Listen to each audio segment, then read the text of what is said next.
بسم اللہ الرحمن الرحیم۔ السلام علیکم ویورز، کیسے ہیں آپ؟ امید کرتی ہوں خیریت سے ہوں گے۔ آج اس ٹاپک کے بارے میں ہم بات کریں گے، وہ ہے میلاد النبی۔ یہ اتنا پیارا پیارا مہینہ اللہ تعالیٰ نے جو ہمیں عطا کیا ہے، یہ میرے آقا کی میلاد کا مہینہ ہے۔ میلاد کا مہینہ ہے اور نبی پاک صلی اللہ علیہ وآلہ وسلم کا ذکر خیر کرتے ہوئے کبھی کبھی کنفیوژن طاری ہو جاتی ہے، کیا بات کی جائے اور کیا نہ کیا جائے۔ ایک بار اعلیٰ حضرت نے بھی قلم اٹھایا کہ نبی پاک صلی اللہ علیہ وسلم کی شان بیان کرنے کی کوشش کی۔ کمال اب یہ ہے کہ پورے اس کلام میں بریلوی کے تاجدار جو اپنے وقت کے امام ہیں، امیر المومنین فی الحدیث ہیں، وہ اس کلام میں ڈھونڈتے ہی رہے کہ اس کلام میں نبی پاک صلی اللہ علیہ وسلم کو میں نے کہنا کیا ہے، آقا کی شان میں کون سا لفظ استعمال کرنا ہے۔ اب کیفیت دیکھیے، اعلیٰ حضرت کی کہتے ہیں، سرور کہوں کہ مالک مولا کہوں تجھے، اب try to find the words. وہ ڈھونڈ رہے ہیں کہ نبی پاک صلی اللہ علیہ وسلم کو کس نام سے ذکر کروں، شان کس طرح بیان کروں۔ اب اعلیٰ حضرت کی کیفیت کا اندازہ لگائیے۔ کہتے ہیں کہ سرور کہوں کہ مالک مولا کہوں تجھے، باغ خلیل کا گل زیبا کہوں تجھے، آقا تیرے تو وصف عیب تنائی سے ہیں بری، حیران ہوں میرے شاہ میں کیا کیا کہوں تجھے۔ عیب تنائی کسے کہتے ہیں؟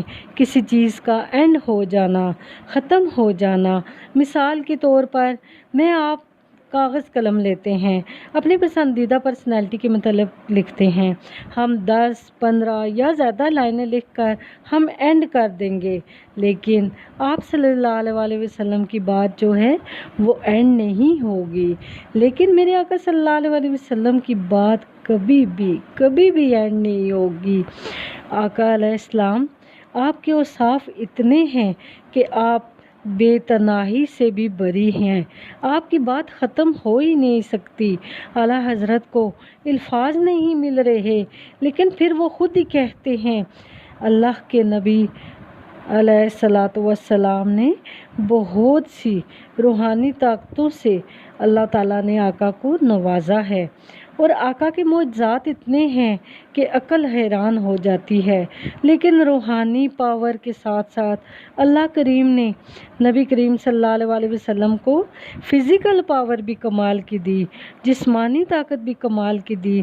آقا علیہ السلام عرب میں تبلیغ کرتے، لوگوں کو دین اسلام کی دعوت دیتے تھے، اور آقا علیہ السلام ایک دفعہ ایک پہلوان جس کا نام رکانہ تھا، اور وہ اسے یہ دعویٰ تھا کہ مجھے پورے عرب میں کوئی نہیں ہرا سکتا۔ نبی پاک صلی اللہ علیہ وسلم اسے اسلام کی دعوت جب دینے گئے اور جا کر کہا کہ اللہ پر ایمان لے آؤ، اسلام قبول کر لو، کہتا ہے ٹھیک ہے میں مسلمان ہو جاؤں گا، پہلے آپ مجھ سے کشتی لڑیں، کشتی میں مجھے گرا دیں جنت، اور پھر جب جیت جائیں آپ تو میں اسلام قبول کر لوں گا۔ کیسا عجب چیلنج تھا نا، کہ اللہ کے نبی اسلام کی دعوت دینے گئے اور اس نے کشتی کا چیلنج کر دیا۔ لیکن میرے نبی پاک صلی اللہ علیہ وسلم نے مسکرا کر کہا چلو قبول ہے۔ صحابہ کرام جمع ہو گئے، لوگ جمع ہو گئے کہ مقابلہ کیسا ہوگا۔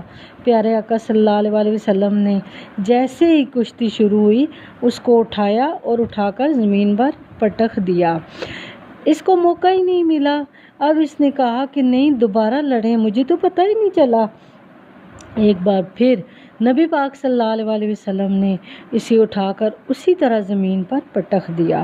پھر اسے غصہ آیا اور جوش اور ولولہ آیا، اس نے کہا کہ صرف آخری بار پھر لڑے۔ نبی پاک صلی اللہ علیہ وسلم نے مسکرا کر فرمایا، اور پھر مقابلہ ہوا کہ چلو ٹھیک ہے۔ نبی کریم صلی اللہ علیہ وسلم نے اسے اٹھایا اور زمین پر پٹخ دیا۔ اس نے کہا کہ آپ کی عجب شان ہے، آج تک کوئی عرب کا بڑے سے بڑا پہلوان بھی میرا مقابلہ نہیں کر سکتا۔ اور رکانہ نے اسی وقت کلمہ پڑھا اور مسلمان ہو گیا۔ سبحان اللہ۔